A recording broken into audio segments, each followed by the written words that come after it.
It can be said that the 30s began 2 months early, on Black Tuesday, October 29, 1929, the day of the stock market crash. The boom of the 1920s had merely masked the deep flaws in America's economic system. Most of the money trading hands on Wall Street was the result of speculation and trading on margins, the practice of investing money one didn't have based on projected future profits. Individuals, corporations, and even banks were spending money they didn't have at a tremendous rate. In reality, after the armament buildup that accompanied World War I was over, American production steadily decreased throughout the 20s. One of the biggest cash makers of the decade was the illegal bootlegging industry, which made millions for organized crime figures like Al Capone and for more respectable men like Joseph P. Kennedy, but did little for the country's legitimate economy. In Europe, where an entire generation of men had died on the battlefields during the war, matters were even worse. During the latter half of the 1920s, America's greatest natural resource, its farming industry, also suffered a major downturn, particularly in the South, where the boll weevil had been ravaging cotton crops for a decade. In addition, a century's worth of single-crop farming had ruined the topsoil of nearly a quarter of the country, contributing to the cycles of drought and flood that plagued the nation's farm belt. The glitz and glamour of the economic boom of the Jazz Age was without substance, a shadow, and in October 1929, night began to fall. If we survey the situation of our nation, both at home and abroad, we find many satisfactions. We have emerged from the losses of the Great War and the reconstruction following it with increased virility and strength. I have no fears for the future of our country. It is bright with hope.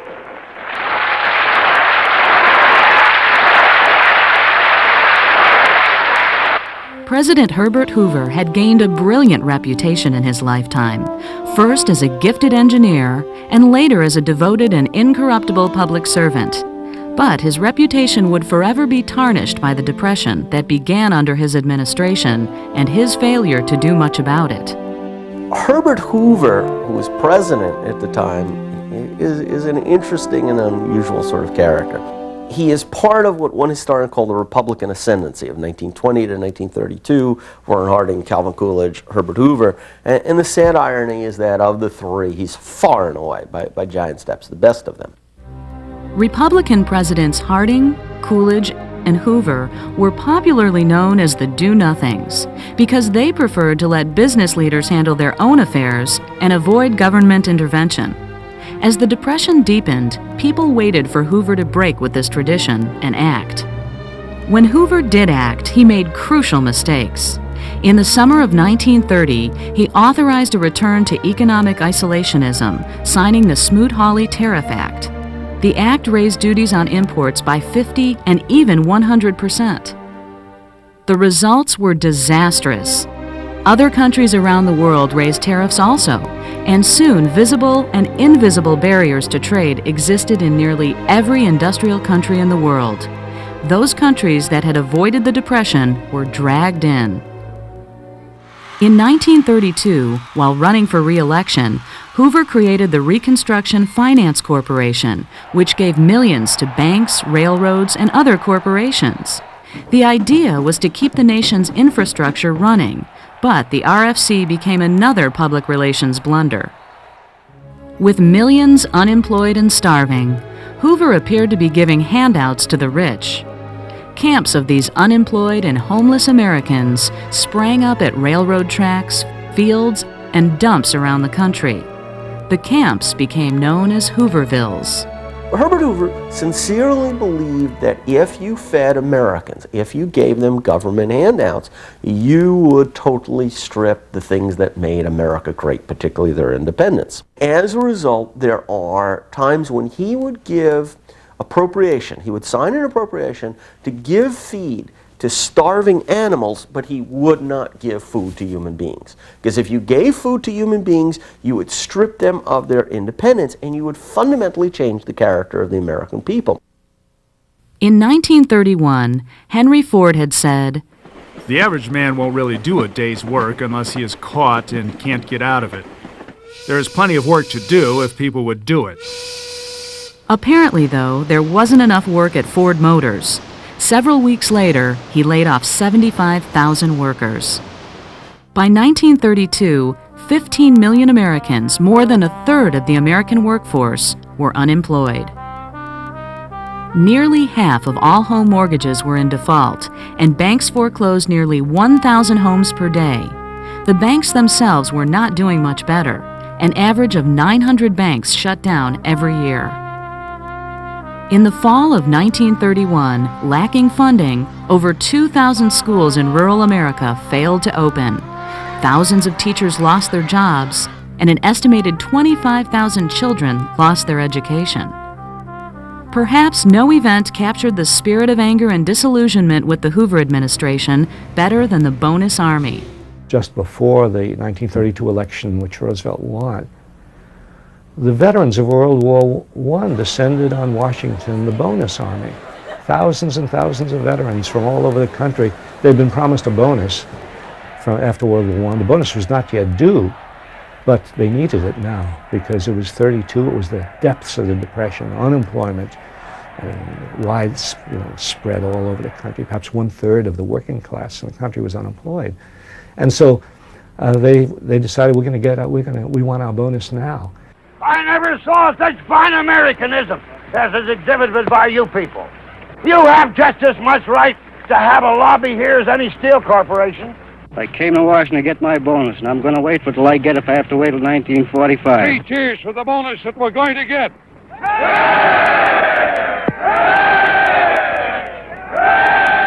All over the country, they got to Washington whichever way they can. They walked, they rode the rails, and they assembled across the Potomac River from the Capitol on Anacostia Flats, set up tents, and demanded a bonus. Well, Congress would not relent.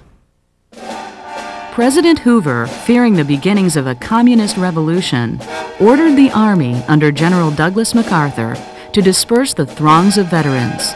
When the cavalry appeared, there was a tense silence. Some veterans actually began to cheer, believing the Army was staging a show of support. But when tear gas canisters were lobbed into the crowd, their real purpose became clear, and pandemonium broke out. Ironically, the future heroes of World War II, Eisenhower, Patton, MacArthur, they led the troops against the veterans of World War I to rout them from these tents and end the siege of the bonus army.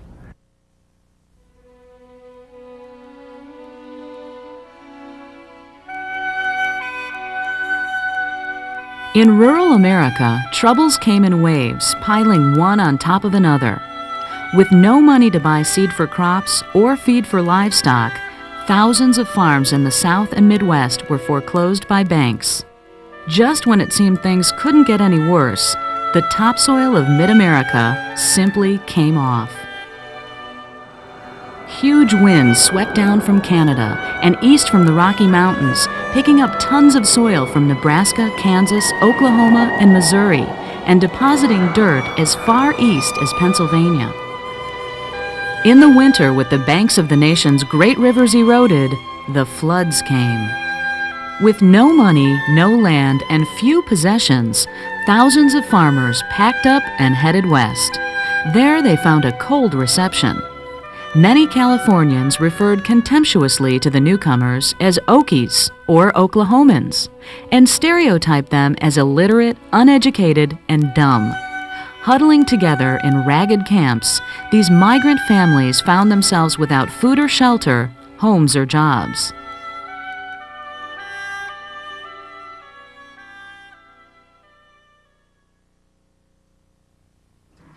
In the 1932 election, a desperate nation placed its hopes in the hands of Franklin Delano Roosevelt.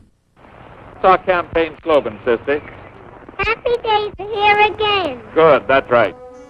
The resurrection of FDR's political career was, in itself, an amazing accomplishment.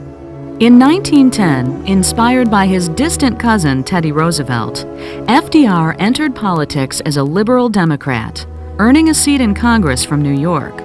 Like Teddy, Franklin was interested in the Navy and was soon appointed Assistant Secretary of the Navy under President Woodrow Wilson. His rising career nearly landed him a spot as vice presidential candidate for the Democratic ticket in 1920. But his bright, shining career came to a sudden halt in 1921 when Roosevelt was struck with the dreaded crippling disease, poliomyelitis. Polio was known as a children's disease, but it often struck adults with a greater ferocity, and it soon became apparent that Roosevelt was paralyzed from the waist down. FDR was told he would never walk again or even stand under his own power, but he threw himself into rehabilitation, determined to find a way to bring back the use of his legs. He would never admit that he was paralyzed. He bought an old resort hotel in Warm Springs, Georgia, and began inviting polio victims from all over the country to join him there, often paying for their stays and medical bills. While in Warm Springs, Roosevelt would drive around the Georgia countryside in his car and spend hours talking to farmers and listening to their tales of woe. Ultimately, his struggles with adversity and the people it brought him into contact with transformed the rich, elitist New Yorker into a champion of the common man. Ironically, the disease that most thought had ruined his political career helped make him into one of the greatest political figures of the century. Franklin Delano Roosevelt became president in 1932. This is preeminently the time to speak the truth, the whole truth, frankly and boldly. Nor need we shrink from honestly facing conditions in our country today. This great nation will endure as it has endured, will revive and will prosper. So first of all, let me assert my firm belief that the only thing we have to fear is fear itself. When Roosevelt came in, you have to understand that he was not he was known as a fiscal conservative, not as a big spender Democrat, as people later labeled him. He had come in and inherited a depression that had begun in late 1929. And when he comes into office in 1933, 1/3 of the American workforce is out of work. The whole agricultural end of the United States economy has almost completely collapsed. There's a lot of serious problems he faces. The lame duck session before Roosevelt took over in March of 1933 was one of the most anxious in U.S. history. The stock market dipped even lower. In the last week of February, the nation's entire banking system declared a week's holiday to avoid further debt. And just like that, every bank in the country was closed. I shall ask the Congress for the one remaining instrument to meet the crisis: broad executive power to wage a war against the emergency as great as the power that would be given to me if we were in fact invaded by a foreign foe. Roosevelt encountered this kind of social turmoil, which for many for those in power was a sign that there was possibly near revolution awaiting the United States. There were many demonstrations. Many of us went to Washington. There were national demonstrations.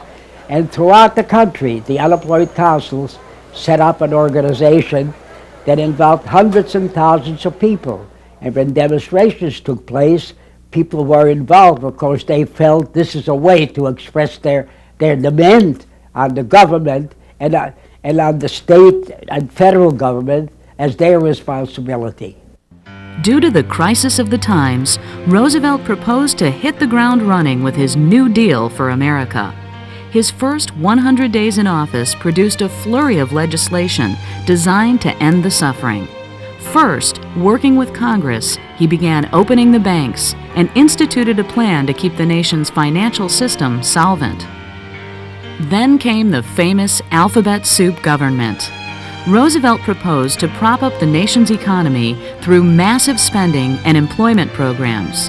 There were so many programs and organizations that they became known solely by their initials.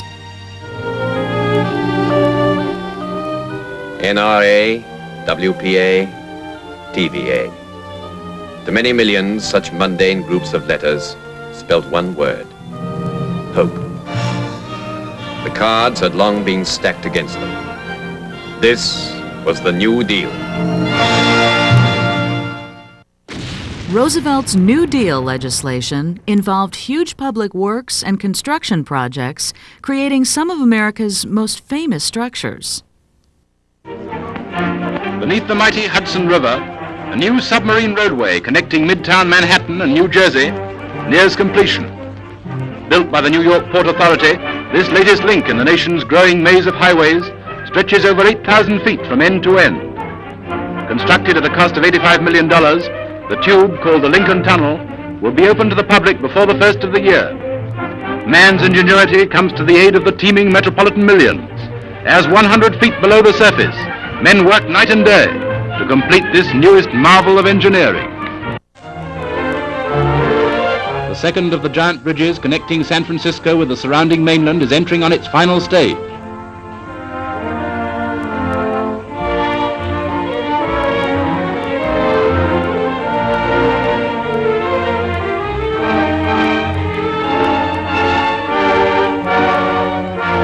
The builders are using a new safety idea, the first time it's ever been tried.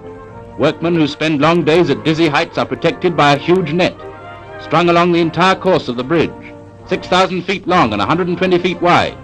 It's constructed of rope mesh, cost £25,000 and has already saved over a dozen lives.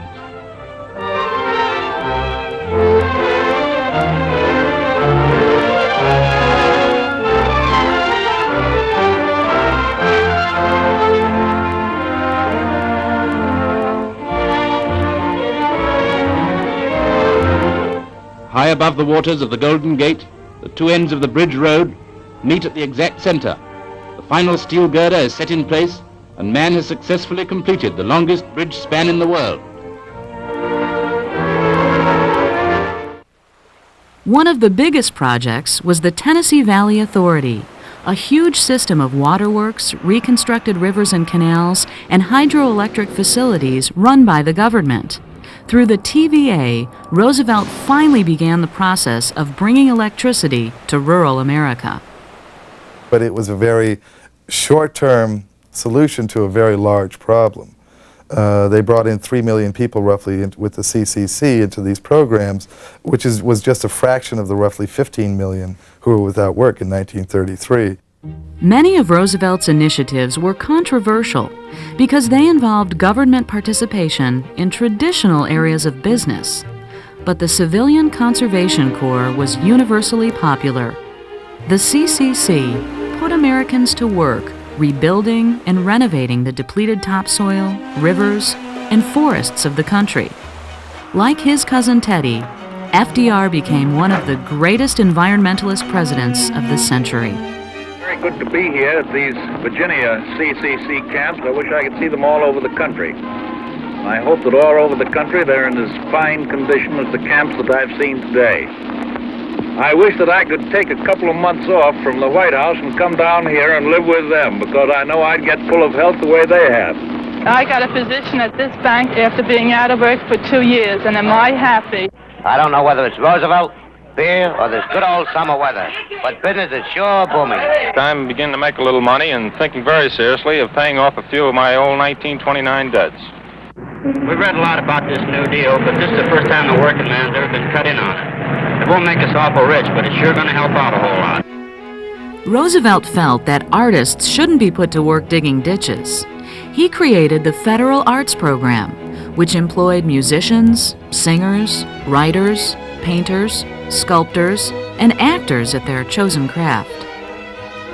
The Works Progress Administration, or WPA, had its own radio network that broadcast its own concerts. There were WPA theaters that performed WPA plays.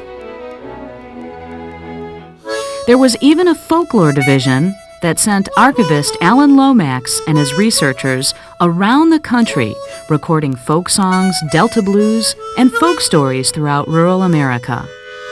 Many of the artistic projects were designed for public buildings. For example, most of the murals that were done under the federal art projects were put into public schools and public buildings, courthouses.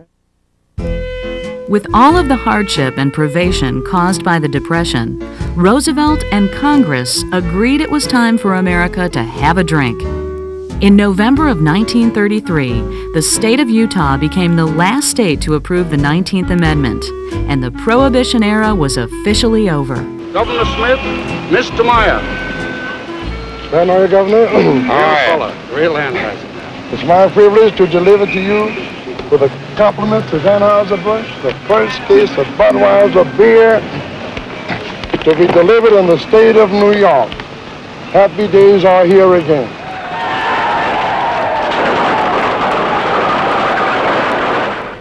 In fact, happy days were still years away. By putting through a whole series of reforms that eased the worst pains of the Depression, without getting the country out of the Depression, really, but did enough to save the situation, prevent it from turning into open rebellion. Because when he came into office, the country was really in turmoil. The industrial dispute has now reached an extremely serious position. The strikers, numbering over 4,000 under cover of darkness, attacked the mills. When morning broke, combat still continued against 500 men of the National Guard who were vainly attempting to quell the riot. Police and guardsmen found it necessary to use tear and nausea gas bombs, the fumes choking and blinding friend and foe alike, and even penetrating into the adjoining houses. Casualties were numerous, and in addition to wounds caused by flying stones thrown by the strikers, 3 deaths are already reported. Roosevelt was very conscious of that, and conscious of the fact that all over the country, as he came into office in the spring of 1933, all over the country, labor struggles were going on. Tenants were organizing, defying the sheriffs and the policemen, putting people's furniture back into their houses. They came to the unemployed councils for help. The unemployed council was responding in a way that would help these people. They came back in mass. Sometimes 20, 30, 40, 50 would come, and if these people were evicted, they would come and put the furniture back. Very soon after Roosevelt came into office, there were huge labor strikes all over the country. In 1934, general strike in San Francisco, starting with a longshoreman strike. The whole city was tied up. Minneapolis, starting with a Teamster strike, whole city tied up. In the South, textile strike, 400,000 workers, probably the biggest strike of all in the history of the country. The Depression of 1929 meant that labor unions really fell on hard times. Employers could go to the window and point outside and tell the worker, there's 1 million people out here who'll take your job if you don't want it. So workers were really put on the defensive. They had to do what the boss wanted. Trade union membership fell. Employers tried to get rid of unions, and the unions were on the defensive between 1929 and about 1934. We must stick together. We can't win this strike if we don't stick together. We've got to stick together, and that's the only way we can win. Fellow workers, we want peace and prosperity in this country here. That's what we're fighting for, and that's what we're going to have. These workers had to go out and, in their strikes, really use huge picket lines, militant picketing tactics, and use force to defend themselves against violent attacks, both from the employer's citizen group and from the police. As the Depression wore on, despite the massive unemployment, labor unions began to make a remarkable comeback. John Lewis, head of the United Mine Workers and a high-ranking official in the American Federation of Labor, became a powerful force in organizing union members. Lewis argued that the AFL should be more concerned with industrial workers than with trade and craft workers, and work to represent the masses. Losing the argument, Lewis split with the AFL, and in 1935 created the Congress of Industrial Organizations. Membership of the CIO would soon dwarf the traditional AFL. But on the basis of this organizing and on the basis of their militant tactics and their mass activities, they succeeded in building this new kind of industrial union.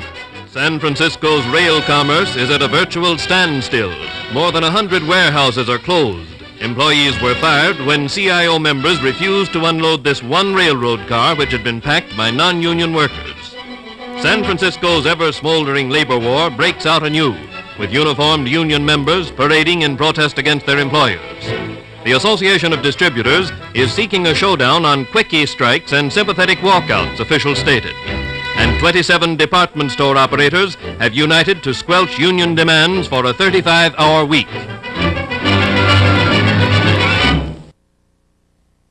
Amazingly, Lewis and the labor leaders had a powerful ally in the White House.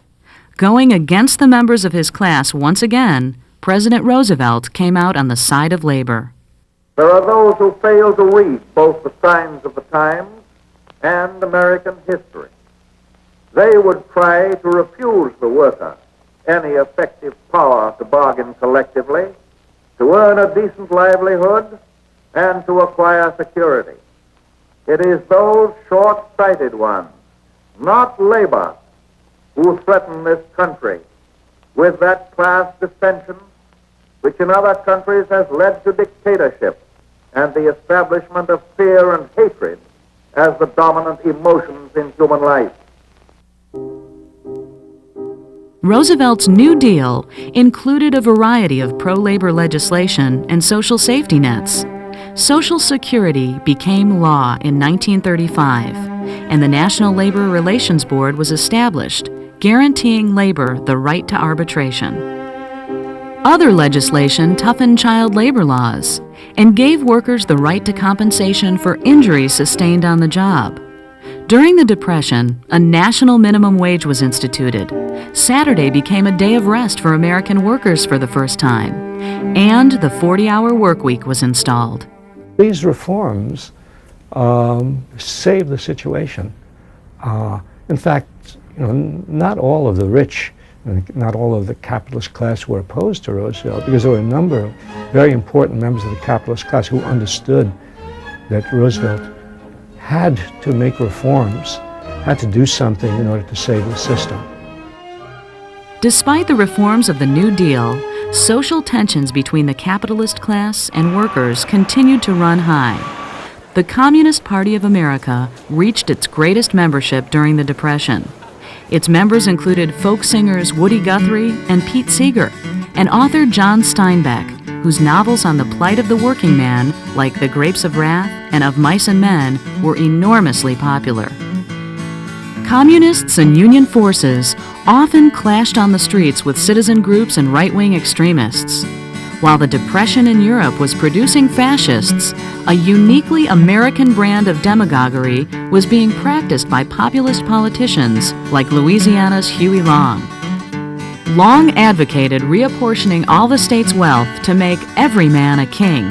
He built roads, schools, and hospitals in the state, but got rich off kickbacks and ruled like a tyrant.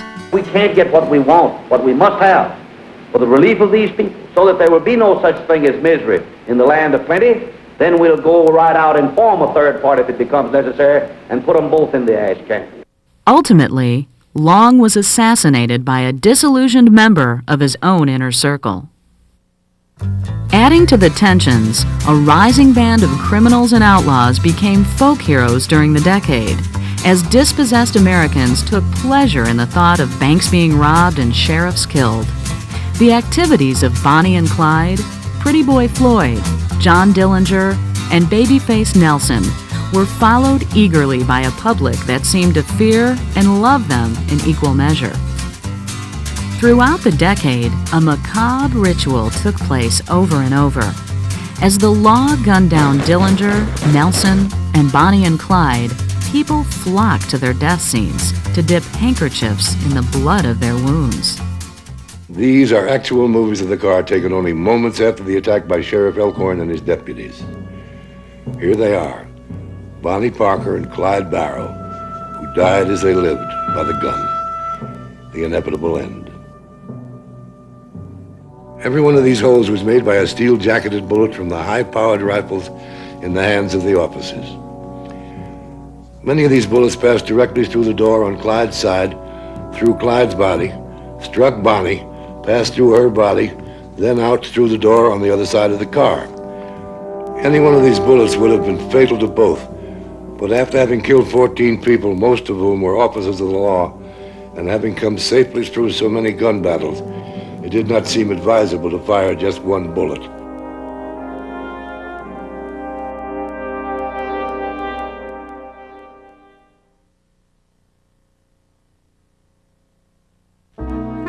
American life was hard, but as the Depression wore on, the social fabric of America held together. People learned to adjust to the economic conditions and gradually began to seek out recreation and entertainment in record numbers. The 30s became a decade of outrageous fads, like pole sitting and dance marathons. Just 12 couples are left in this big dance marathon after 1,400 hours, and they're all full of vim, vigor, and vitality. The dance has gone to this fellow's head, so he's getting a haircut. It's a cockeyed idea, and if you don't think so, this is the way the crowd looks to our friend there.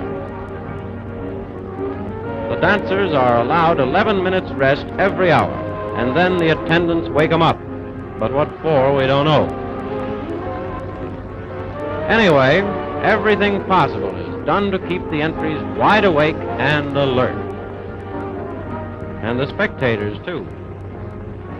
The contestants even dance while they eat. The sandwich shimmy is very popular, but nobody is anxious to eat frankfurters. They have all the hot dogs they want. To prove this isn't a young man's game, here's Jim McSherry, 61 years old and full of pep. And here is one of those dutiful sons you hear about, riding home to mother. Another upstanding chap who's not standing up so well.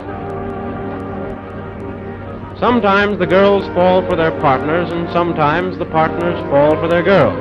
All seem to have strong leanings for one another. They tried to stage one of these things in a lunatic asylum once, but the inmates said they weren't that crazy. There was little to spend, but millions of Americans brought the radio into their homes and listened to the world from their living rooms. Through the use of telephone wires, the National Broadcasting System, later NBC, had been launched in 1926, with the Columbia Broadcasting System, or CBS, following 4 years later. In 1934, several of the most powerful stations from the East Coast through the Midwest had joined to form the Mutual Broadcasting System. Network programs like Jack Benny, Edgar Bergen and Charlie McCarthy, The Shadow, and Fibber McGee and Molly developed strong nationwide audiences. Well, do you feel any better since you had your dinner, McGee? No, I can't say I do. I should have stayed lying down on the Davenport. I thought that's where you were. What were you doing? I've been upstairs. I was reading in What to Do Till the Doctor Comes about my case, but it didn't work. What didn't work? Well, it says to take a hot foot bath, but every time I stepped in the tub, the match went out. Oh, dear. That's what I say. Good night. Good night, all. The voice of The Shadow was the 23-year-old wonder boy Orson Welles, who also directed his own theater and radio company, the Mercury Players. The night before Halloween in 1938, Mercury Theater shocked America with their rendition of the science fiction classic, War of the Worlds. Those preachers know what that means, what anything means. Wait a minute, something's happening. Humped shape is rising out of the pit. I can make out a small beam of light against a mirror. What's that? There's a jet of flame springing from the mirror and it leaps right at the advancing men. It strikes them head on. Lord, they're turning into flames. Now the whole field's caught up by the woods, the barns, the gas tanks for the automobiles, spreading everywhere. It's coming this way. Audiences tuning into the program were confused by its documentary-like realism, and a panic seized some listeners who mistook the show for an actual news report, believing Martians had landed in the small New Jersey town of Grover's Mill. The radio waves were also filling up with new swing records from Glenn Miller, Tommy Dorsey and his debonair young singer Frank Sinatra, and the exceptional Benny Goodman.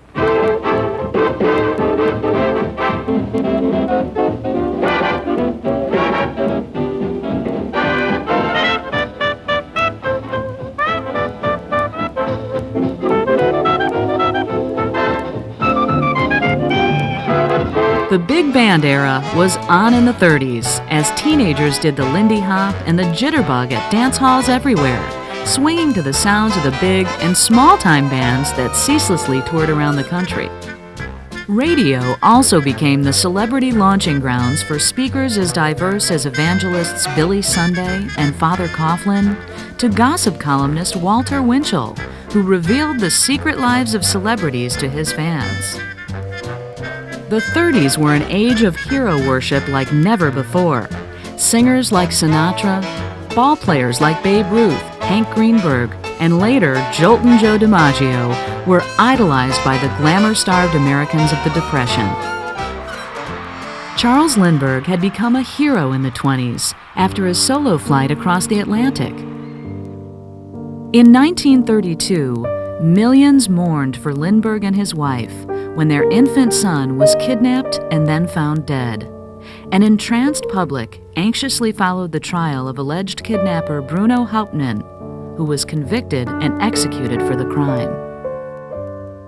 In 1937, Americans grieved again when the popular aviator Amelia Earhart vanished without a trace while flying over the Pacific. Baseball had been tremendously popular in the 20s, powered by the star attraction Babe Ruth. In 1930, at the beginning of the Depression, Ruth was asked if it was fair that he made more than President Hoover. "Why not?" the Babe replied. "I had a better year than him." But during the early years of the Depression, sports attendance plummeted. By mid-decade, however, Americans needed diversions and turned back to sports in waves, particularly baseball. The exploits of the Gas House Gang in St. Louis and of Gehrig, DiMaggio, and the rest of the Yankees inspired the worship of millions of Americans, young and old. Horse racing, which had previously been a mild diversion, suddenly boomed with popularity. In 1930, Gallant Fox won the Kentucky Derby and the Preakness Stakes. As he prepared for the Belmont, a New York newspaper writer coined the term Triple Crown to describe victories in horse racing's three major events. Fans took to the term and rooted Gallant Fox to victory. Later in the decade, Seabiscuit and War Admiral also gained legions of fans as they raced to win the Triple Crown. Round the backstretch, War Admiral's jockey calls for more speed, and here he comes. War Admiral is catching up. Now he's got him, and the battle is on as they run neck and neck like a team in harness. They're coming to the home stretch with War Admiral running on the outside. Now it's do or die, jockey against jockey, true thoroughbred against true thoroughbred. It's the blood of man o' war. His grandson next to the rails, his son on the outside. No more is it speed, now it's heart and stamina. And Seabiscuit, the grandson, pulls away to become America's undisputed thoroughbred champion.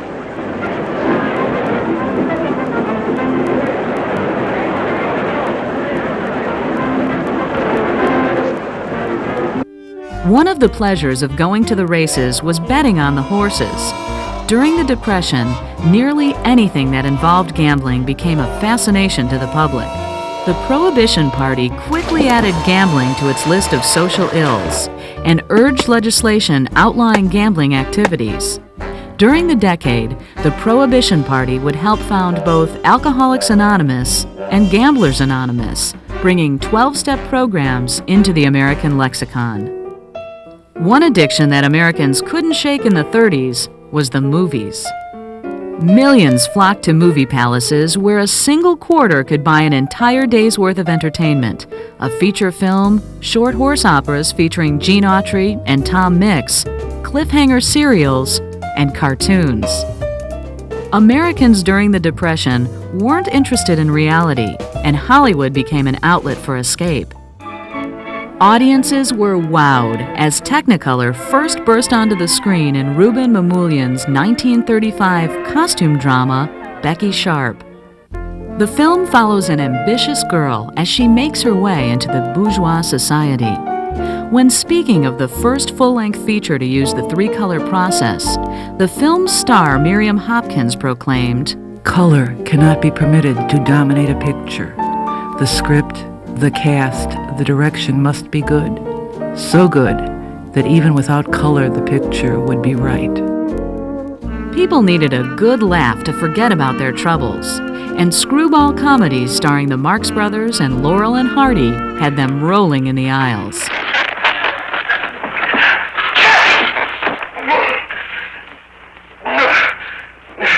Put some water on my head.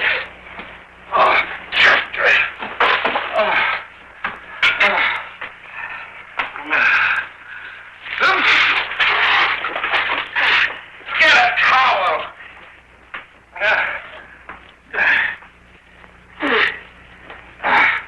There. Now, is that better? Make it wet. Oh.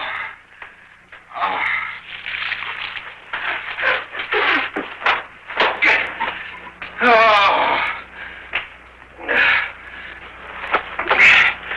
Is there anything else I can do for you? Yes. Leave me alone. The decade featured stars like Mae West, Jimmy Stewart, Gary Cooper, Clark Gable, and the adorable Shirley Temple, who had starred in over 30 films by age 12.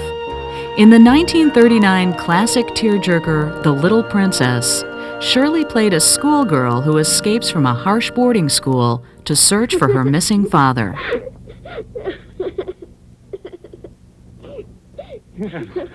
Yes. Sarah. Sarah!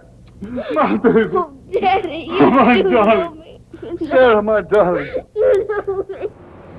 As the acknowledged master of the thriller genre, director Alfred Hitchcock sowed the seeds of a brilliant career during the 1930s. Hitch, as he was lovingly referred, believed that suspense was developed by providing the audience with information denied to endangered characters on screen. The 1939 masterpiece, The Lady Vanishes, is quintessential Hitch, featuring ingenious shots, subtle male-female relationships, witty symbolism, subjective sound, and masterfully orchestrated suspense. The film takes place on a transcontinental train where a young woman is baffled after her elderly traveling companion disappears without a trace. A dizzying web of intrigue ensues in traditional Hitchcock style. Movie theaters were also the place where most Americans got their news.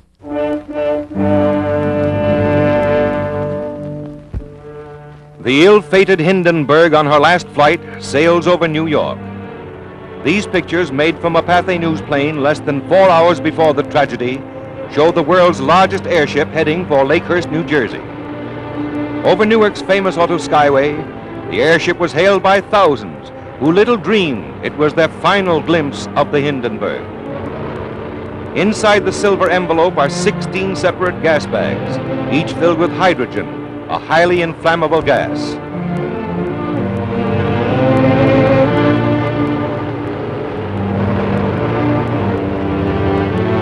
From the ground, you can see the forward control cabin from which the ship is operated.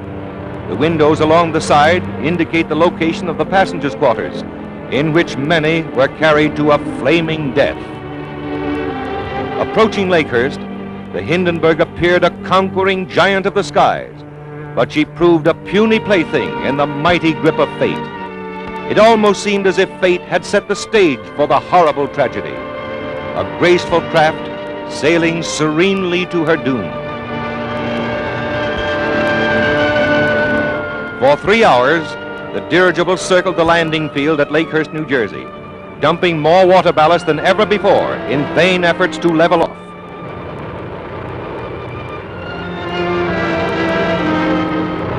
Finally, the landing lines are dropped. These scenes were filmed by Pathé News cameraman William Deek, and you're about to see the pictures he got when the ship exploded.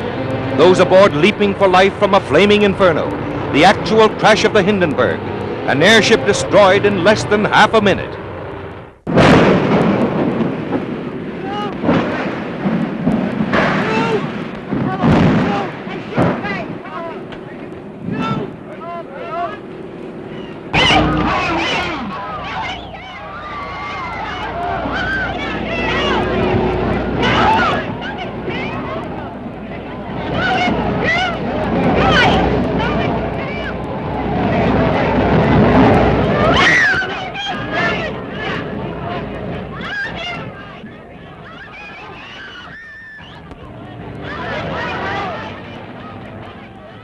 Rushing to the rescue, the heroes of the tragedy dash in, heedless of danger, to help the injured to safety, while others, beyond help, perish in the flames.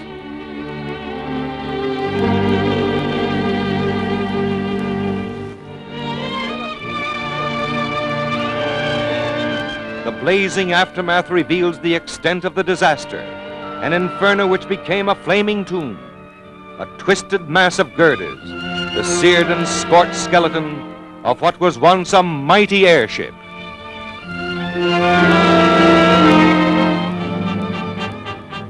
The Hindenburg has gone. She represented man's latest attempt to conquer the Atlantic by air.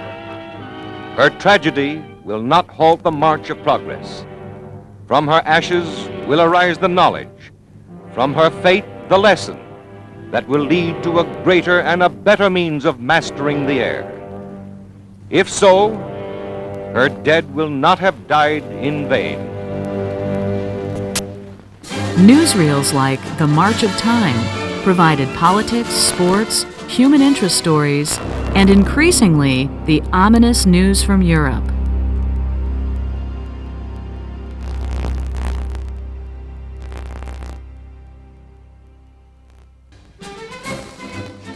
In the summer of 1936, the worlds of sports and politics collided head-on in the Berlin Olympics. The world came to Germany, where Adolf Hitler had promised a sporting spectacle that would prove the superiority of the Aryan race. Instead, a group of African-American track stars dominated the event. The hero was Jesse Owens, who collected gold medals in the 100-yard dash, the 200-yard dash, the 400-meter relay, and the long jump. Owens won every heat in which he participated, and he won the hearts of millions of Americans. 2 years later, another sporting event brought America and Germany together. This time it was the boxing rematch between heavyweight champion Joe Louis and German Max Schmeling, who had previously defeated Louis in 12 rounds. Though the two men would later become friends and claim that the fight was just a fight, both understood the social implications of their meeting. In New York, Schmeling's trainer took to parading around in a Nazi uniform. In Washington, Louis was invited to dinner at the White House, where President Roosevelt told him, "Come on, Joe, the whole nation's counting on you." Only 2 minutes 4 seconds had gone by in the first round before Joe Louis knocked out Schmeling. Sports writer Haywood Brown exclaimed, 100 years from now, some historian may theorize, in a footnote at least, that the decline of Nazi prestige began with a left hook delivered by a former unskilled automotive worker who had never studied the policies of Neville Chamberlain and had no opinion whatsoever in regard to the situation in Czechoslovakia. That African American athletes were expected to defend the nation's honor against racist Germany was a bittersweet irony to Black America.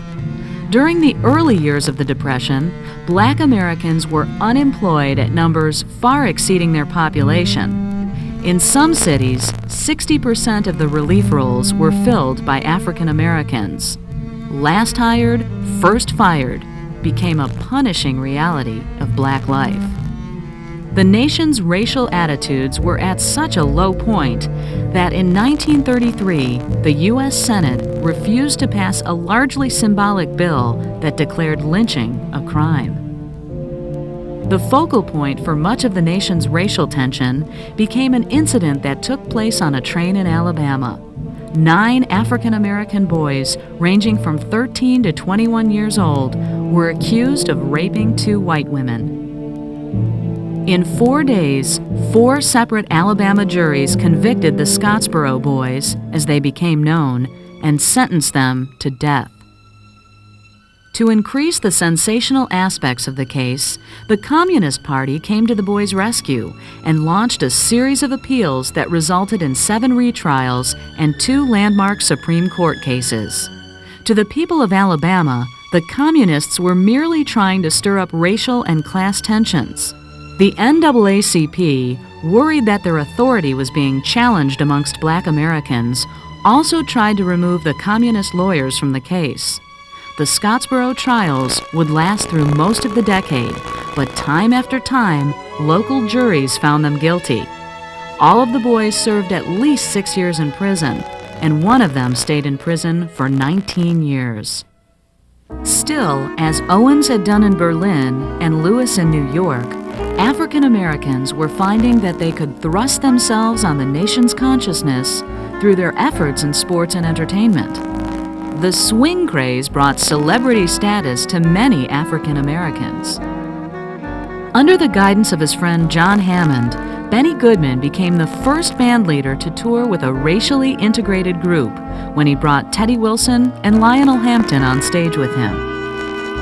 Stars like Louis Armstrong, Duke Ellington, Count Basie, and Ella Fitzgerald could be found on jukeboxes all over America, even though they wouldn't be served at the soda fountain where kids played their records. In 1939, one of the most overtly political concerts of the decade was held in Washington, D.C. The famed mezzo-soprano singer, Marian Anderson, had been tentatively scheduled to perform a concert at Constitution Hall. But the Daughters of the American Revolution, a conservative group of women with Revolutionary War ancestry, stepped in and abruptly canceled the engagement, declaring that the hall would never be integrated. Eleanor Roosevelt, with the help of the Department of the Interior, staged a new engagement for Anderson, an Easter concert on the steps of the Lincoln Memorial that was attended by nearly 250,000 people.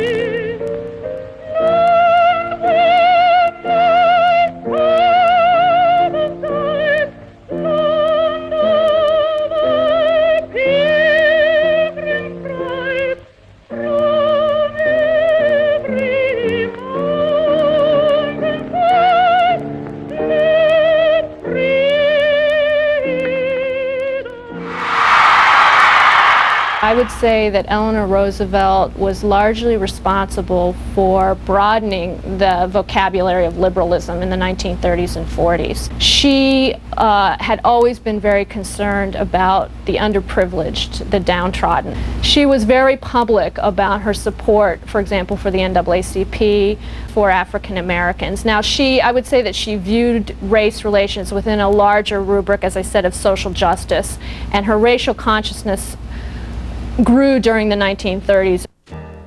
Eleanor struck up a deep friendship with the indomitable Mary McLeod Bethune, founder of the National Colored Women's Organization and head of the Negro Affairs Division of the New Deal. On one occasion, when Bethune spent the night with the Roosevelts, Eleanor announced to the press corps the following morning that the guest quarters of the White House had been integrated. A Southern senator once told the president that there was no racial problem in the South, it was just Northerners stirring up trouble.